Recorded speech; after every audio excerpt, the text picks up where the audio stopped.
Alright, welcome back to our second round 6 feature match today. Next up we have two players who are 4-1 going into round 6. We have Cearb and Vazrael. And while this match will not be a win and in for these players, whoever wins this match is going to need to win their 7th round as well. They are in good position to make these single elimination rounds for today. So let's head on down to the feature match area and check out Vazrael versus Cearb.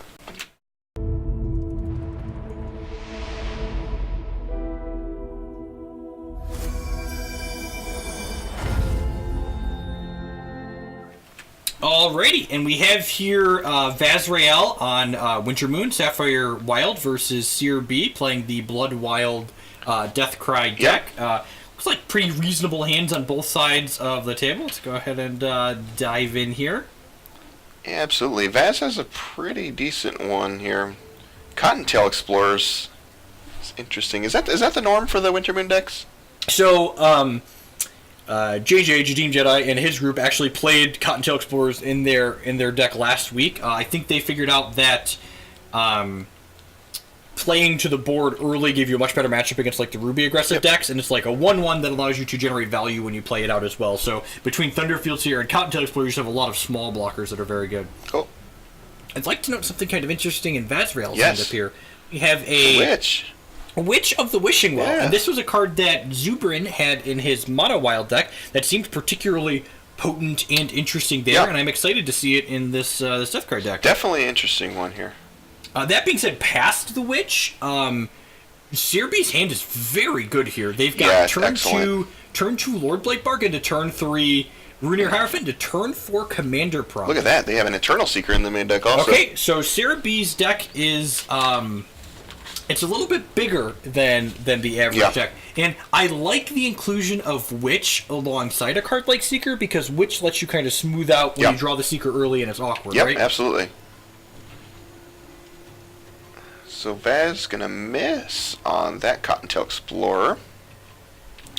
But fortunate, has 3 more resources in hand, so goes ahead and plays out an Ice here. Has Tranquil Seedheart in hand, Pipit Hustler, and Thunderfield Seer.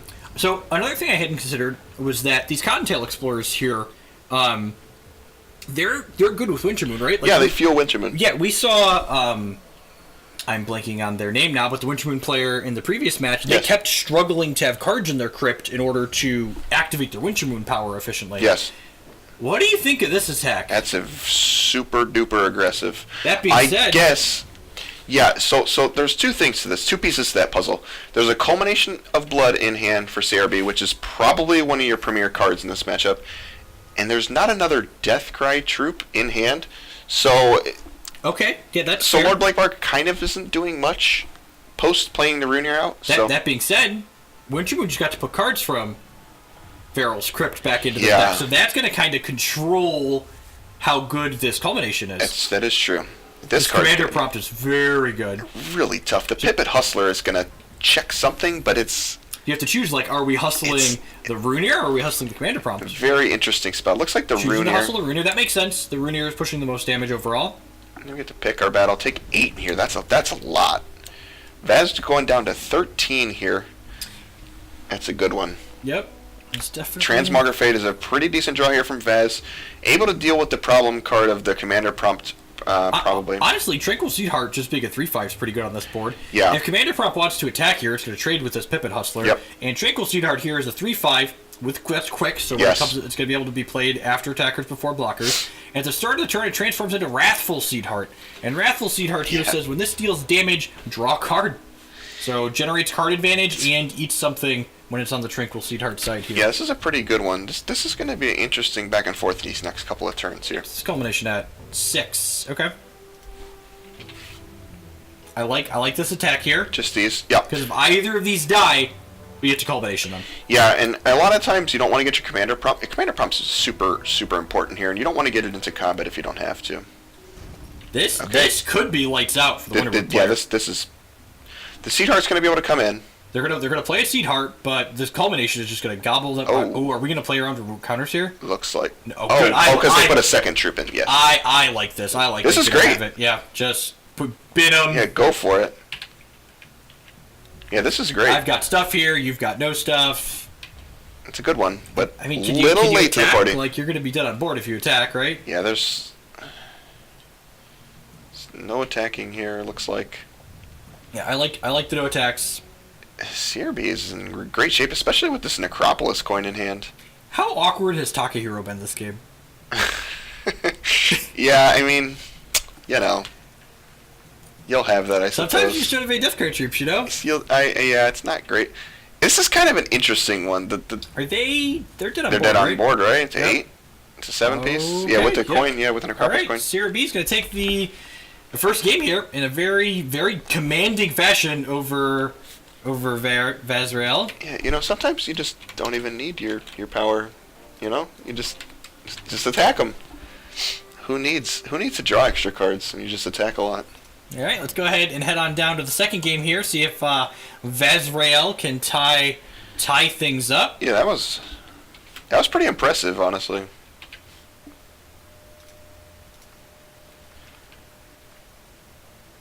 All right, quick redraw here from Cearb into a double well hand that's going to elicit another redraw, I assume. Yeah. Yep, down to not 5 good. cards. Ooh, that's not fun. 4 shards Cocktail Explorer. All right. You know, it's like this. Sometimes these are the cards you dealt. Hex's opening hand algorithm reduces a lot of that variance that's kind of annoying in resource-based TCGs, but it does not get rid of all of it. Hero Fall's not bad, I guess. So Vazrael has some pretty nice tools here. Going to be able to jam this Cottontail Explorer and maybe fill our hand back up. Man, No. Brick, buddy. Watching this Cottontail Explorer Brick has been therapeutic for me because it reminds me why I haven't put this card on the chain in a while. Yeah, it's really good when it draws you 3 shards. I just want it to draw me 1. Can it just, like, replace itself? No. Like, can we just, like, not fight about it? That one did. See, look. That one is a good one. Cearb, he treats his Cottontails right. It draws him at least a shard. That one was nice. So Cearb still, hand hasn't gotten much better, although alongside the 3 shards in hand, we've got a Promiscuous Succubus and a Hero Fall, so not the end of the world. Vazrael here is on a pair of shards, a Deny, a Transmogrifate, and an Arcane Focus, so not bad. This Blight Bush is pretty nice. It's easy sacrifice fodder to the Takahiro. You play the Blight Bush, you'd be resource efficient and play the Succubus here. To be honest, I think that's also a reasonable line, is to get rid of your Cottontail Explorer. This is probably fine.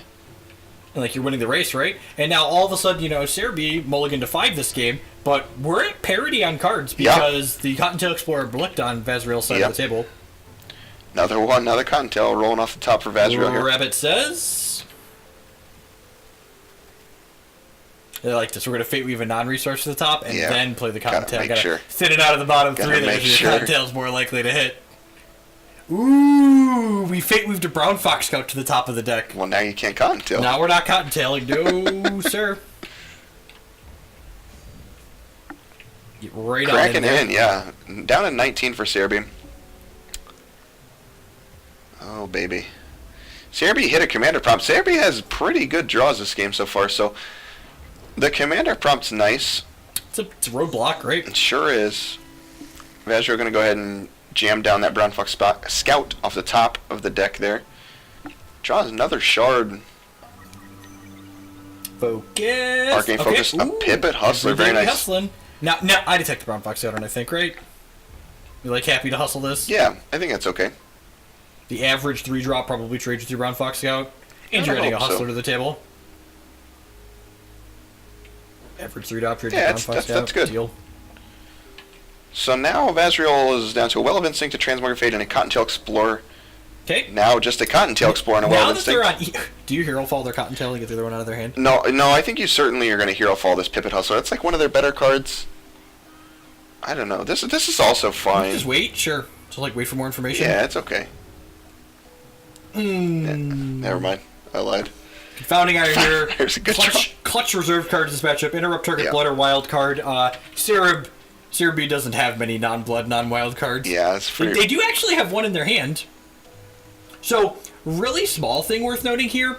but the sequencing on this Cottontail Explorer is pretty incorrect. Yeah. They put 2 non-resources into their deck and then flipped over. Those non-resources could potentially have been placed in the bottom 3, so you should definitely do your Cottontail first there. Yeah, gonna go ahead and attack with this Blight Bush. They're gonna just Probably suck this pound now. it, yep. Yeah. I like it. Get those cards, those sweet Succubus? cards. Okay. This is good. This is a good opening here. I think I would probably take it if I'm Cearb to try and get the Pipit off the table. It's going to be a problem. Are you that far behind at this point? What if they hit a Windsinger? A Windsinger? I mean, yeah. I don't know. You got an Eternal Seeker. This is good here. So Cearb going to go down to 16. It's 16 here for him and 18 for Vazrael with just a Pipit Hustler on the table and only an Arcane Focus in hand. However, there's a Brown Fox out looming. I'm not sure I love waiting here. I feel like you could just play this Brown Fox out now. Don't be afraid to play your quick cards on your own turn. If you play the Brown Fox Scout, you could then play the Arcane Focus and be really resource efficient for the turn. Yeah, here's the awkward tension with Eternal Seeker. You want to be able to get cards with it. But you also want to have pressure, And right? you want pressure, but now you can't do anything. Confounding Ire, notably bad. Confounding Ire, notably bad against prismatic troops, but Shardless troops, excuse me, not prismatic. It depends which prismatic they are. Oh, it's the die that draws a card too. Oh, it's a really good one. All right, this understood. We've kind of gotten to the point of the game where, we mentioned earlier that Winter Moon is slower to generate card advantage than something like Dreaming Fox, but once it gets that card advantage generating, it really starts to snowball. Yeah, we're gonna get going here. It looks like the now we get the Cottontail, and then we still have Winter Moon's ability available here. And we have Confounding Ire for the next threat. Yeah, looking pretty good. Looking pretty good for Vazrael here. Coming in, putting Cearb down to 10. Cearb just down to a Succubus in hand. Yeah, just that one's going to meet a Confounding Ire. Just the Monsagi Lily Pad of Shame. Trying to just get up to the attack of hero power is kind of what it feels like here. Yeah, the Deny is probably all going to seal it. Lock it up. Yeah. The odds of them drawing 2 impactful cards and 2 draw-ups is pretty low. Yeah, so we're going to go ahead and put Cearb down to 6 and a 2-turn clock here with a Deny in hand. All right. That was 1. So looks like Vaz might tie this up. We'll see. Counter? That's okay. Fine too. So you're saying there's a chance? There is a chance here. Nope, I lied. Brown Fox got on top. Brown Fox got on top. I wonder if is that one prophesized? I can't. That's a lot of text down there. No, that one's not prophesized. That might not be. That might. Oh, it's just that the might be a replay bug. Yeah. Well, we'll find out. Nope, not a replay bug. Nailed it. Just drilled it too. That's perfect. We hit a Deny as well. You went to Deny, yeah. All right, cool. Well, Vazrael ties it up 1-1 here against Cearb. That was. Let's go ahead and pull up the third and final game in this round 6 feature match, and then we'll be rolling right on into round 7. It looks like here, and round out our top 8 competitors. I've forgotten how much I just love Brown Fox Scout. It is my favorite hex card in terms of design ever. It's not because it's too powerful, but just because it's so elegant and simple. It's great, yeah. Ooh. Okay, we've got good hands on both sides of the table. I really here. like it. Yep, really like it from both players. We're missing a second Blood Threshold on Cearb's side, but gonna get your Blight Bush into Runeer. Nothing too bad to complain about. Pretty good. Vazrael. Get the resource right away. Get to focus. Decent turn too. So they have a pair of Pipit Hustlers, the Deny, and a Cottontail Explorer, pair of Shards, and an Arcane Focus. They got all the tools they could need here. Cearb also in a pretty decent spot, and they Fate Wolved on turn 1, I believe. Is that right? Yes, they did. So they put the a non-resource time, which was Succubus. Which I don't mind. They already have 4 shards in their hand. It might be a little bit greedy since they don't already have the second Blood Threshold. Yeah. See, and again, Cottontail Explorer enabling this turn 2 Winter Moon for 2 cards. Yeah, very reasonable. The sooner you get those Winter Moon cards into your deck, the more likely you are to draw them and start snowballing that advantage for yourself. Yeah, now this is going to feel pretty rough with the hero double blood card for Cearb, not where you want to be in life. Although, this Runeer could get going if we hit a blood off the top here. I did not. That's why I like to draw my Lord Blightbark after I've already played my After you've played your Ruiner, it's probably the worst possible time. Alright, well. Ooh, man, Brown oh man. Fox Scout. So you see Brown Fox Scout Fate Weave to the top here. I wouldn't be too surprised to see Vazrael stop during the ready step and play it off, but at the same time, then they can't hold Deny up, so they might just draw it. Just yeah, do I don't hate just drawing it. Yeah. Not bad there. This also gives them the opportunity to Pipit Hustler inside of combat and gobble up this Ruiner when it Yeah, attacks. this is going to be pretty brutal if they don't hit a blood. Yeah, it's just not going to come together for Cearb this game. It doesn't really look like. Man, if they'd have hit a blood there, been real good hitting the Pipit Hustler. Ooh, he didn't attack. Yeah, scared of the Read Hustler. the Pipit Hustler like a book. Okay. I like it. I like the attack. Form. Illusionary form just like literally doesn't have text when you get turned into it. Normally it saves something when it comes into play, but just like whenever your transmogger phase, your transmogger troops in this case are hard removal, it's just like yeah, pretty good. Yeah, Cearb really needed to hit a blood threshold there in order to take this Pipit Hustler off the table. Kind of surprised I don't see the Arcane Focus get played out there. All right. See, now we're a turn behind. We found a blood, but it might be too little too late here. Did you have the Grounds Creeper there? You think? I'm really not in love with this sequencing from Cearb here.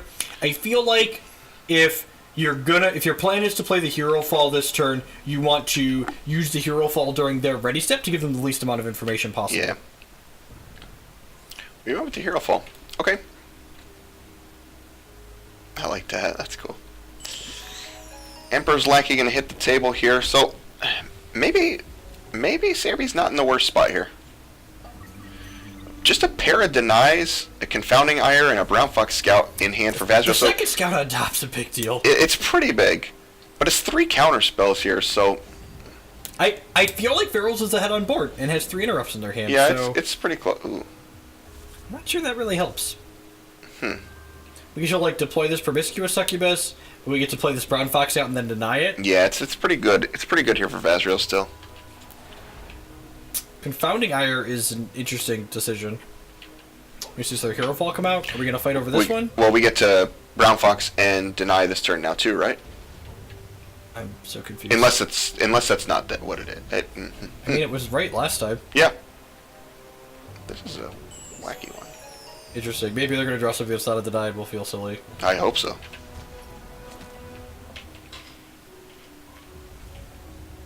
Survey says. All right, that explains it. Yeah. All right, so Okay.